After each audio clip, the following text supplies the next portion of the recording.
إن الحمد لله نحمده ونستعينه ونستغفره ونعوذ بالله من شرور أنفسنا ومن سيئات أعمالنا من يهده الله فلا مضل له ومن يضلل فلا هادي له وأشهد أن لا إله إلا الله وحده لا شريك له وأشهد أن محمدًا عبده ورسوله يا أيها الذين آمنوا اتقوا الله حق تقاته ولا تموتن إلا وأنتم مسلمون يا أيها الناس اتقوا ربكم الذي خلقكم من نفس واحدة وخلق منها زوجها وبث منهما رجالا كثيرا ونساء واتقوا الله الذي تساءلون به والأرحام إن الله كان عليكم رقيبا يا أيها الذين آمنوا اتقوا الله وقولوا قولا سديدا يصلح لكم أعمالكم ويغفر لكم ذنوبكم ومن يطع الله ورسوله فقد فاز فوزا عظيما أما بعد فأعوذ بالله من الشيطان الرجيم بسم الله الرحمن الرحيم حتى إذا جاء أحدهم الموت قال رب ارجعون لعلي أعمل صالحا فيما تركت كلا إنها كلمة هو قائلها ومن ورائهم برزخ إلى يوم يبعثون رب اشرح لي صدري ويسر لي أمري واحلل عقدة من لساني يفقهوا قولي اللهم رب زدني علما آمین۔ معزز حاضرین اجماع، بزرگ عزیز ساتھیوں، پردہ نشین خواتین اسلامی ماں اور بہنوں، عنوان ہے عالم برزخ۔ گزشتہ دو جمعہ خطبہ سے آپ سماعت فرما رہے ہیں کہ انسان کو کس طرح موت آئے گی اور پھر موت سے قبر تک کا سفر کیسا رہے گا۔ آج اس عنوان کا ایک حصہ آپ کے سامنے بیان کیا جائے گا اور وہ ہوگا عالم برزخ، یعنی برزخی زندگی۔ سب سے پہلے ہم اس بات کو جان لیں کہ برزخ کا معنی کیا ہے۔ برزخ آڑ اور پردے کو کہا جاتا ہے۔ قرآن کے اندر کئی مقام پر اللہ تبارک و تعالیٰ نے اس بات کو ذکر کیا ہے۔ برزخ کا معنی ہے پردہ، اور یہاں پردہ سے مراد دنیا اور آخرت کے درمیان کا پردہ، یعنی ایک انسان زندہ ہے اور زندگی کے بعد ایک اور زندگی آنے والی ہے جسے ہم دوبارہ جینا اور دوبارہ اپنے اپنے مدفن سے، اپنے اپنے قبر سے اٹھائے جانا۔ لیکن ان دونوں کے درمیان جو ایک مرحلہ ہے، جو پردہ ہے، یعنی دنیا اور آخرت کے درمیان کے پردہ کا نام ہے برزخ۔ اب یہ برزخ کا مطلب یہ نہیں کہ صرف قبر ہی پردہ ہے۔ برزخ کا مطلب یہ ہے کہ جب انسان کی موت ہو گئی، چاہے اسے قبر میں دفن کیا جائے، چاہے اسے جلا کر راکھ کر دیا جائے، چاہے کسی انسان کو درندے کھا لے، الغرض جس انسان کی موت ہو جاتی ہے، جس حالت میں ہے، اسی حالت کا نام ہے برزخ۔ اللہ تبارک و تعالیٰ نے اس بات کا ذکر کیا سورہ مومنون آیت نمبر 100 میں۔ اللہ تبارک و تعالیٰ نے 99 اور 100 نمبر آیت میں اللہ رب العالمین نے ذکر کیا کہ حتی اذا جاء احدهم الموت قال رب ارجعون، یہاں تک جب کہ تم میں سے کسی یا ان میں سے کسی کے پاس موت آئے گی تو وہ انسان کہے گا رب ارجعون، اے اللہ مجھے لوٹا دو، یعنی کچھ مہلت دے دو، لعلی اعمل صالحا فیما ترکت، میں نے جو کچھ بھی عمل کیا ہے اس میں اور بھی نیک عمل کر لوں۔ اللہ رب العالمین فرمائے گا کلا انہا کلمۃ هو قائلها، کہا نہیں ایسا نہیں ہو سکتا، یہ تو ایک بات ہے جو کہنے والا کہتا ہے، وَمِن وَرَائِهِمْ بَرْزَخٌ إِلَى يَوْمِ يُبْعَثُونَ، قیامت کے دن تک زندگی اور آخرت کے درمیان ایک پردہ ہے۔ تو گویا کہ انسان جو قبر میں دفن ہو یا اسے جلا کر راکھ کر دیا جائے یا زمین میں دھس کر مر جائے یا سمندر میں بہہ جائے، الگرد موت کے بعد کی جو زندگی ہے اس کا نام ہے برزخی زندگی۔ آئیے ہم دیکھتے ہیں کہ برزخی زندگی میں، قبر والی زندگی میں میت کے ساتھ سب سے پہلا کیا ہوتا ہے؟ ایک مرحوم اور جو مدفون شخص ہے اس کے ساتھ سب سے پہلا مرحلہ کیا ہوتا ہے؟ آئیے اس کے بارے میں مختلف احادیثیں موجود ہیں، ان میں سے ایک حدیث ہے امام طبرانی رحمہ اللہ کی المعجم الاوسط، حدیث نمبر 4629 میں سیدنا ابو ہریرہ رضی اللہ عنہ فرماتے ہیں کہ اللہ کے رسول صلی اللہ علیہ وسلم نے ارشاد فرمایا فلما فرغ من دفنها وانصرف الناس قال نبی اللہ صلی اللہ علیہ وسلم انه يسمع الآن خفق نعالکم، جب انسان کسی میت کو دفن کرنے سے فارغ ہو جاتا ہے، وانصرف الناس، اور لوگ لوٹ چلتے ہیں اپنے گھر کی طرف، جب لوٹ کر چلتے ہیں قال نبی اللہ صلی اللہ علیہ وسلم، تو نبی صلی اللہ علیہ وسلم نے فرمایا انہ یسمع الآن، اس وقت وہ مرحوم شخص جسے قبر میں دفن کر دیا گیا ہے، یسمع الآن، سنے گا، خفق نعالکم، تمہارے جوتوں کی آہٹ کو۔ کیا کہا نبی صلی اللہ علیہ وسلم نے کہ جب تم لوٹ کر کے جا رہے ہو اور جو قبر میں مدفون شخص ہے وہ کیا کرے گا؟ تمہارے جوتے کی آواز کو وہ سنے گا۔ ذرا غور کیجیے، ایک انسان کی موت ہو جاتی ہے، بچے روتے ہیں، رشتہ دار روتے ہیں، اللہ کے رسول صلی اللہ علیہ وسلم نے نہیں فرمایا کہ رونے کی آواز وہ سنتے ہیں، بلکہ جب وہ ابھی قبر کے اوپر ہے، مٹی کے اوپر ہے، اسے چارپائی پر لٹا دیا گیا ہے، نماز جنازہ پڑھی جا رہی ہے، کم از کم امام اللہ اکبر تو بلند آواز سے کہتے ہیں، یہ آواز بھی وہ سن نہیں پا رہے، لیکن جب منو مٹی کے نیچے، زمین کے نیچے جب دفن کر دیا جاتا ہے اور ایک چھوٹی سی آواز، جس آواز کو ممکن ہے کہ ہم اپنے قدموں کی آہٹ کو بھی محسوس نہیں کر سکتے، ایسی آواز کو بھی مرحوم سنتا ہے۔ کیوں سنتا ہے؟ وجہ کیا ہے؟ علماء اسلام نے اس بات کی وضاحت کرتے ہوئے فرمایا کہ اللہ تبارک و تعالی سنا رہا ہے کہ جس کے لیے تم نے رات و دن کو ایک کر دیا، جس کے لیے اپنے خون کو پسینے میں تبدیل کر دیا، جس کے لیے تم نے ہمیشہ محنتیں کی، آج وہ بھی تمہارے ساتھ نہیں ہے، وہ بھی تمہیں چل کر جا رہے ہیں۔ تو پہلا جو مرحلہ ہے قبر میں دفن کرنے کے بعد، وہ میت یا مرحوم ہمارے قدموں کی آہٹ کو وہ سنتے ہیں، اور ہم بھی ایک دن ایسا ہی ہمارے سامنے بھی آئے گا۔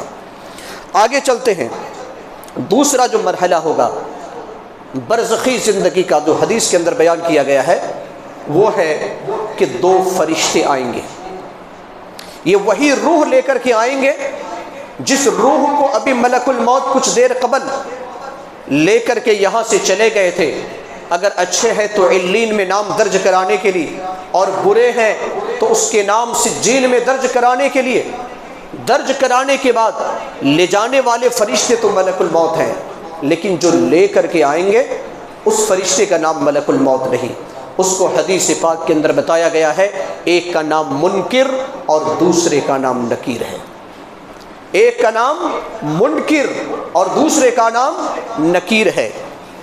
سنن ترمذی حدیث نمبر 1071، سیدنا ابو ہریرہ رضی اللہ عنہ فرماتے ہیں، دیکھیے اس نکیر اور منکر جو فرشتے ہیں اس کے چہرے کی کیفیت، یعنی دیکھنے میں اس کی شکل صورت کس طریقے سے ہے، بڑی وضاحت کے ساتھ بیان کی گئی ہے۔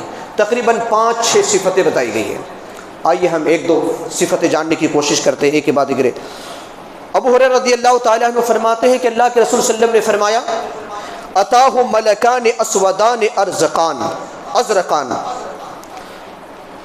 جو فرشتے نکیر اور منکر ہے ان کے چہرے کا رنگ سیاہ اور نیلے ہوں گے۔ کیسے ہوں گے؟ سیاہ اور نیلے ہوں گے۔ یہ ترمذی کے اندر یہ حدیث ہے، یعنی چہرے کا رنگ اس میں بتایا گیا ہے کہ کس طریقے سے اس کا رنگ ہوگا۔ اب آپ اس کو اپنے تصور کے اندر لیجئے کہ جس کا رنگ سیاہ ہو اور بالکل کیا ہو، سیاہ ہو اور اسی طریقے سے نیلے رنگ ہو، وہ دیکھنے میں کیسے ڈراونے لگتے ہیں۔ اسی طریقے سے اللہ کے رسول صلی اللہ علیہ وسلم نے فرمایا کہ ان دونوں کی جو آنکھیں ہوں گی، یعنی نکیر اور منکر کی آنکھیں ہوں گے، وہ تانبے کے دیگچے کے برابر ہوں گے۔ دیگ جیسے ہوتے ہیں، تانبے کے دیگچے کے برابر ہوں گے، اور ان کے جو دانت ہے وہ گائے کے سینگ کی طرح ہوں گے، اور ان کی آواز بجلی کی طرح گرجدار ہوگی۔ سیدنا ابو ہریرہ رضی اللہ تعالی عنہ فرماتے ہیں کہ اللہ کے رسول صلی اللہ علیہ وسلم نے فرمایا، اعینہما مثل قدور النحاس، اس کے جو آنکھ ہیں وہ تانبے کے دیگچے کے برابر ہیں، اور وہ انیابہما مثل سیاس البقر، ان کے جو دانت ہیں وہ گائے کے سینگ کی طرح ہیں، اور ان کی آواز کے بارے میں فرمایا وہ اصواتہما مثل الرعد، اور اس کی آواز بجلی کی طرح گرجدار ہوگی۔ یہ نکیر اور منکر کے بارے میں حدیث پاک کے اندر آتا ہے۔ آگے اللہ کے رسول صلی اللہ علیہ وسلم نے نکیر اور منکر کی صفت کو بیان کرتے ہوئے فرمایا کہ ان کے جو دانت ہیں وہ دانت زمین اکھڑتے ہوئے اور ہونٹوں سے زمین کو روندتے ہوئے آئیں گے۔ دانت سے زمین کو روند رہے ہوں گے، اکھیڑ رہے ہوں گے، اور ہونٹوں سے بھی، اور اس طریقے سے آ رہے ہوں گے۔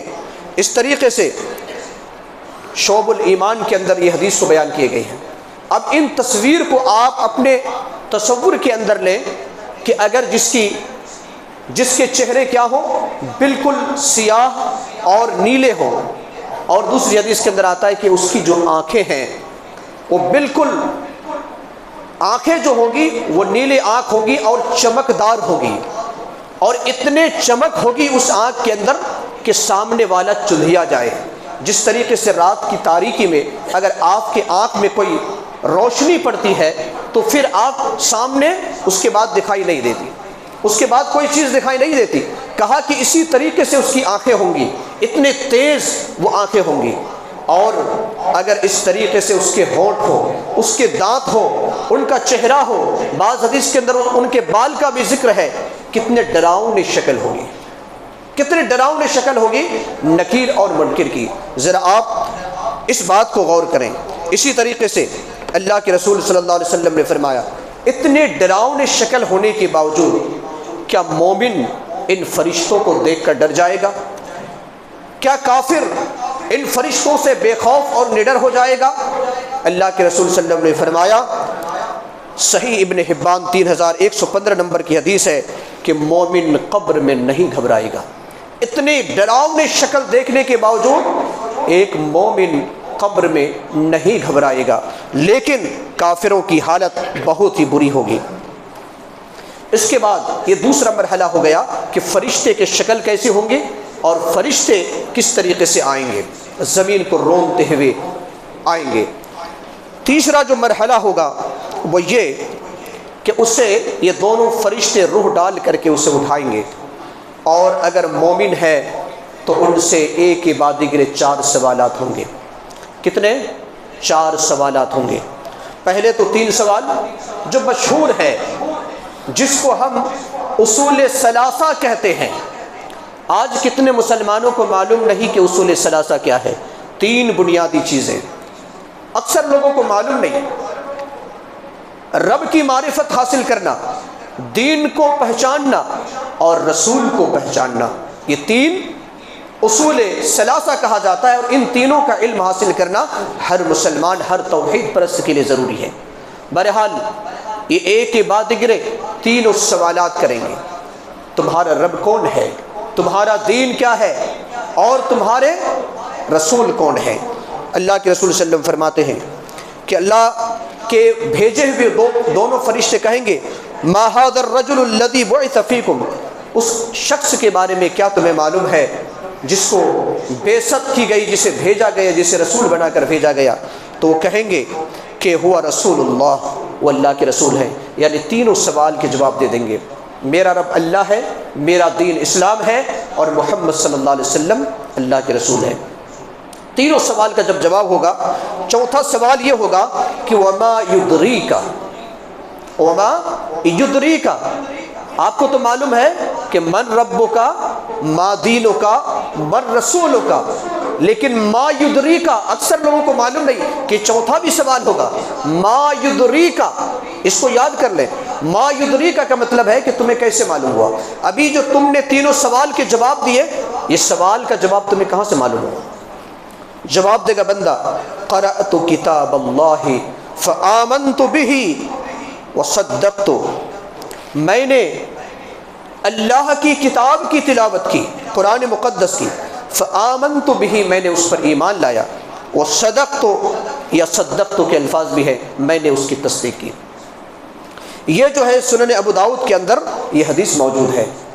اللہ کے رسول صلی اللہ علیہ وسلم فرماتے ہیں کہ جب یہ 4 سوالات کے جواب ہو جائیں گے تو اسی کے بارے میں اللہ تبارک و تعالیٰ نے قرآن مقدس سورہ ابراہیم آیت نمبر 27 کے اندر ارشاد فرمایا ہے یثبت اللہ الذین آمنوا بالقول الثابت فی الحیات الدنیا وفی الآخرہ، اللہ تبارک و تعالیٰ ایمان والوں کو قول ثابت کے ذریعے سے ثابت رکھے گا، دنیاوی زندگی میں اور آخرت کی زندگی میں بھی۔ یعنی اللہ تبارک و تعالیٰ اس انسان کو جس طریقے سے دنیا میں ایمان کے ساتھ ثابت رکھا، جب اسے قبر میں سوال کیا جائے گا تو یہ قبر کے سوال بھی اس کے لیے آسان ہو جائے گا۔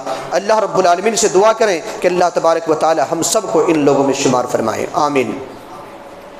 اس کے بعد جب سوال و جواب ہو جائے گا، اچھے لوگوں کی بات ابھی کہی جا رہی ہے، اس کے بعد کیا ہوگا؟ اس کے بعد کا جو مرحلہ ہوگا، تقریباً 10 سے 11 نعمتیں قبر میں عطا ہوں گی۔ کسے؟ میت کو، مرحوم کو، جسے ہم نے دفن کیا ہے، جو مومن ہے، نیک اور صالح ہے، 10 نعمتیں انہیں عطا کی جائیں گی، کم از کم 10 نعمتیں عطا کی جائیں گی۔ اور یہ ساری حدیثیں سنن ابو داؤد، مسند احمد اور ابن حبان کے اندر موجود ہے۔ جو میں نے آپ کے سامنے ابھی ایک ایک کر کے میں شمار کروں گا، ان حدیثوں کو میں نے آپ کے سامنے بیان کر دیا۔ سنن ابو داؤد 4753 کے اندر، مسند احمد کی حدیث ہے 18534، اور ابن حبان 3122 نمبر کی حدیث ہے۔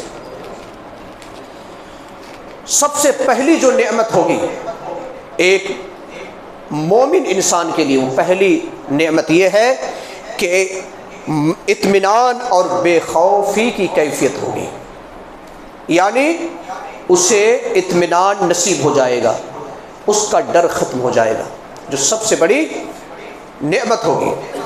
اس کے بعد دوسری نعمت، جنت سے بچنے کی خوشخبری اسے سنا دی جائے گی۔ اسی وقت جب سوال کے جواب ہو جائیں گے تو اس وقت اسے کہا جائے گا کہ تمہیں اللہ تبارک و تعالیٰ نے جہنم سے بچا لیا ہے، یعنی جہنم سے بچنے کی خوشخبری سنا دی جائے گی، اور جنت کی بشارت اسے سنائی جائے گی۔ تیسری چیز ہے، اور جنت کی جو نعمتیں بھری آرام گاہ کا دلکش منظر ہوگا اس کے سامنے دکھا دیا جائے گا، اور اس کی خوشبو بھی وہ محسوس کر رہا ہوگا۔ اسی طریقے سے چوتھی نعمت، جنت کے بستر بچھا دیے جائیں گے، 5ویں نعمت جنت کا لباس ہوگا۔ 6ٹھی نعمت اس کی زمین کو، جس کو ہم 2 گز میں ایک انسان کو دفن کرتے ہیں، برزخی زندگی میں 70 گز اس زمین کے اندر کشادگی کر دی جائے گی۔ اس کے علاوہ 14ویں کے چاند جیسی روشنی ہوگی، 14ویں کے چاند جیسی روشنی ہوگی۔ 14 تاریخ کی چاند جسے ہم مکمل چاند کہتے ہیں، اس وقت کیا ہی بہترین روشنی ہوتی ہے، اس طریقے سے روشنی ہوگی۔ 8ویں نعمت ایمان پر اٹھنے کی بشارت سنائی جائے گی۔ کہا جائے گا کہ قیامت کے دن جب تمہیں اٹھایا جائے گا تو ایمان کی حالت میں اٹھایا جائے گا۔ 9ویں نعمت وہ انسان چونکہ قبر میں تنہا ہوگا، اللہ کے رسول صلی اللہ علیہ وسلم فرماتے ہیں کہ اس تنہائی کو دور کرنے کے لیے نیک اعمال خوبصورت انسانی شکل میں اللہ رب العالمین اس کی رفاقت عطا کرے گا۔ یعنی جو ہم نے نیک عمل کیا ہے، یہ نیک عمل ایک انسان کے لیے جو اچھا عمل ہے اور وہ انسان مومن بھی ہے، تو ایسی صورت میں وہ عمل کو اللہ تبارک و تعالیٰ کی شکل عطا فرمائے گا اور خوبصورت شکل عطا فرمائے گا اور اس کی رفاقت نصیب کرے گا اور اس کی تنہائی دور ہو جائے گی۔ اسی طریقے سے سکون اور آرام کی نیند قیامت تک اسے طاری ہو جائے گی، قیامت کے دن تک سکون اور آرام کی نیند طاری ہو جائے گی۔ یہ 10 نعمتیں کم از کم ایک ایسے انسان جو مومن ہے، صالح اور نیک ہے، اور اس کے ساتھ یہ قبر میں یہ معاملہ کیا جائے گا۔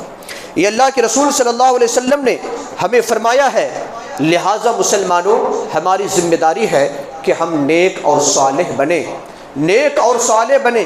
اگر ہم نیک اور صالح بنیں گے تو یقیناً اس طریقے سے ہمارے ساتھ سلوک ہوگا اور ہم ان نعمتوں سے جو برزخی زندگی ہے، قبر والی زندگی ہے، اس زندگی سے ہم لطف اندوز ہو رہے ہوں گے۔ آئیے ایک اور مرحلہ آئے گا، جس مرحلہ کو ہم کہتے ہیں کافروں کا مرحلہ اور گنہگاروں کا، مجرمین کا۔ فرشتے تو اسی شکل میں آئیں گے، جو ابھی شکل جس کی تقریباً 6 صفتیں بیان کی گئی ہیں نکیر اور منکر کے بارے میں، یہ اسی شکل میں آئیں گے۔ فرشتے گرجدار آواز کے ساتھ، ڈراؤنی شکل لے کر کے، اور یہ انسان گھبرا جائے گا۔ مومن گھبرائے گا نہیں، لیکن ایک کافر، ایک گنہگار مجرم گھبرا جائے گا۔ جس کے بعد اللہ کے رسول صلی اللہ علیہ وسلم فرماتے ہیں، ایک لمبی حدیث سنن ابو داؤد 4753 کے اندر یہ حدیث موجود ہے۔ اللہ کے رسول صلی اللہ علیہ وسلم کے بارے میں آتا ہے کہ برا ابن عازب رضی اللہ عنہ فرماتے ہیں کہ اللہ کے رسول صلی اللہ علیہ وسلم نے ارشاد فرمایا، ایک انصار کے جنازے میں ہم گئے اور ابھی قبر تیار نہیں ہوئی تھی۔ دیکھیے اس دور میں بھی کتنے جلدی دفن کر دیا جاتا تھا۔ کہتے ہیں کہ میت کو قبرستان میں پہنچا دیا گیا لیکن ابھی قبر تیار نہیں ہے۔ آپ صلی اللہ علیہ وسلم بیٹھے ہوئے ہیں، صحابہ اکرام آپ کے ارد گرد بیٹھے ہوئے ہیں، اور ایسے بیٹھے ہوئے ہیں صحابہ اکرام، معلوم ہوتا ہے کہ کسی کے سر میں پرندہ بیٹھا ہوا ہے، کوئی ہل نہیں رہے۔ آپ صلی اللہ علیہ وسلم کے ہاتھ میں ایک لکڑی ہے اور لکڑی سے زمین کو، جیسا کہ ایک انسان کی عادت ہوتی ہے، لکڑی سے اس طریقے سے ادھر ادھر کر رہے ہیں، اور آپ صلی اللہ علیہ وسلم نے ایک لمبی حدیث کو بیان کیا، اور اس حدیث کو سیدنا برا ابن عازب رضی اللہ عنہ نے سنا اور اپنی امت کے سامنے، صحابہ اکرام کے سامنے بیان کیا، اور وہ آج بھی حدیث کی کتاب میں موجود ہے جو صحیح بخاری کے اندر موجود ہے۔ کہتے ہیں کہ اللہ کے رسول صلی اللہ علیہ وسلم نے فرمایا کہ جو اس طریقے سے کافر ہوگا اس کے سامنے بھی 3 سوالات ہوں گے۔ پہلا سوال ہوگا کہ تمہارا رب کون ہے؟ وہ کیا جواب دے گا؟ ہا لا ادری، ہائے ہائے مجھے نہیں معلوم۔ پھر کہے گا تمہارا دین کیا ہے، تمہاری شریعت کیا ہے، تمہارا مذہب اور دھرم کا نام کیا ہے؟ جواب یہی ہوگا ہا لا ادری، ہائے ہائے افسوس مجھے نہیں معلوم، مجھے نہیں معلوم اس کا جواب کیا ہے۔ پھر تیسرا سوال ہوگا کہ ما هذا الرجل الذي بعث فيكم، تم میں جو ایک آدمی کو بھیجا گیا رسول بنا کر، اس کے بارے میں تمہارا کیا خیال ہے؟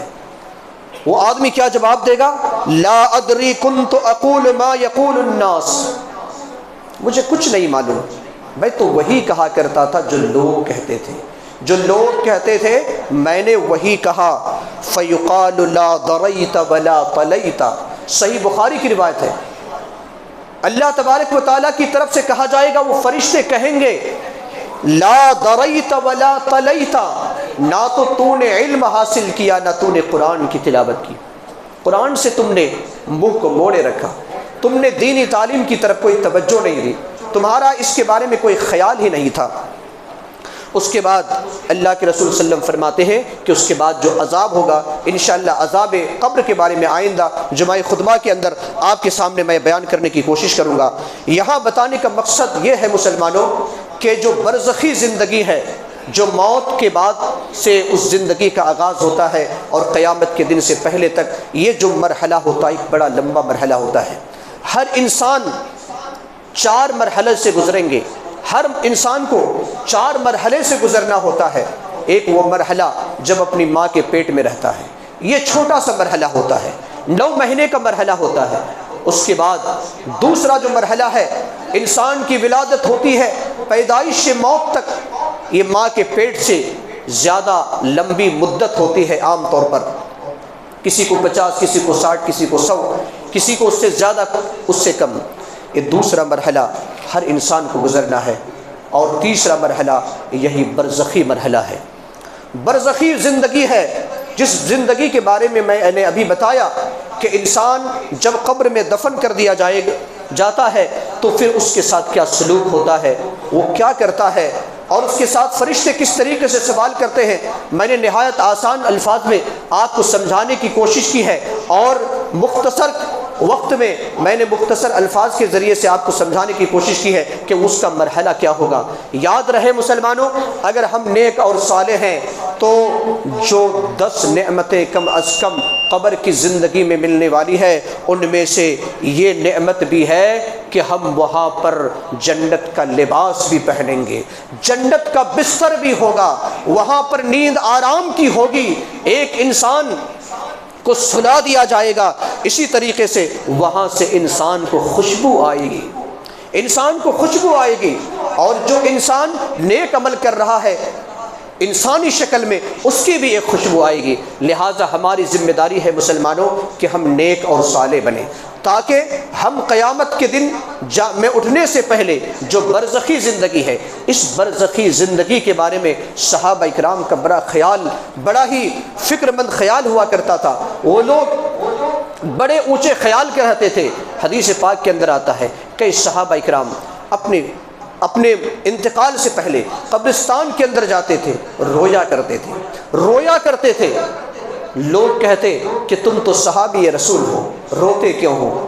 اور تم نے تو نیک عمل کیا ہے، روتے کیوں ہو؟ کہا کہ یہی وہ پہلا مرحلہ ہے، آخرت کی پہلی منزل ہے، آخرت کی پہلی سیڑھی ہے۔ اگر ہم اس میں نجات پائیں تو اللہ تبارک و تعالی ہمیں آگے نجات دے گا، اگر ہم اس میں پھنس گئے تو ہم آگے پھنستے جائیں گے، اسی لیے ہمیں رونا آ رہا ہے۔ لہٰذا مسلمانوں، جس زندگی میں ہم رہ کر کے 60 سال 70 سال گزارتے ہیں، اس کی عیش و عشرت کے لیے ہمیں کتنی محنت کرنی پڑتی ہے، اور ہم کتنے شوق سے اس دنیا کو کمانے اور حاصل کرنے کی کوشش کرتے ہیں۔ ذرا بتائیے، جس زندگی کا ایک آغاز ہے، جس کو ہم برزخی زندگی کہتے ہیں، جس کی مدت ایک لمبی مدت ہے، اور اس لمبی مدت میں ہم کیوں بے خوف اور بے خطر ہو گئے؟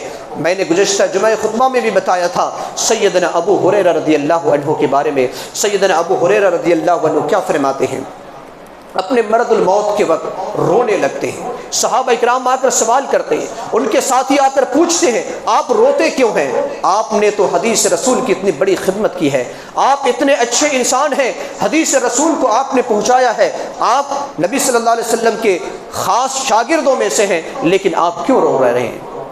کہا کہ میں اس وجہ سے نہیں روتا کہ مجھے موت آئے گی، میں اس وجہ سے رو رہا ہوں کہ لمبا جو ابھی سفر ہے، یہ سفر بہت لمبا ہے اور میری پونجی بہت کم ہے، سفر بڑا طویل ہے، لیکن میرے پاس سامان بہت کم ہے۔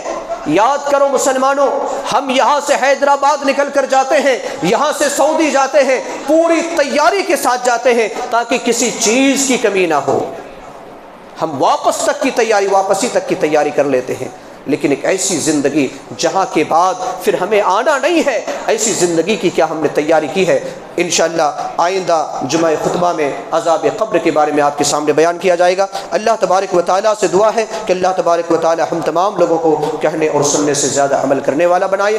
اے اللہ ہمارے گناہوں کو، سیئات اور خطاؤں کو درگزر فرما دے، ہمارے حسنات کو قبول فرما لے۔ اے اللہ ہمارے مرحومین اور مرحومات کی قبر کو نور سے منور فرما دے، انہیں جنت الفردوس میں اعلیٰ مقام نصیب عطا فرما۔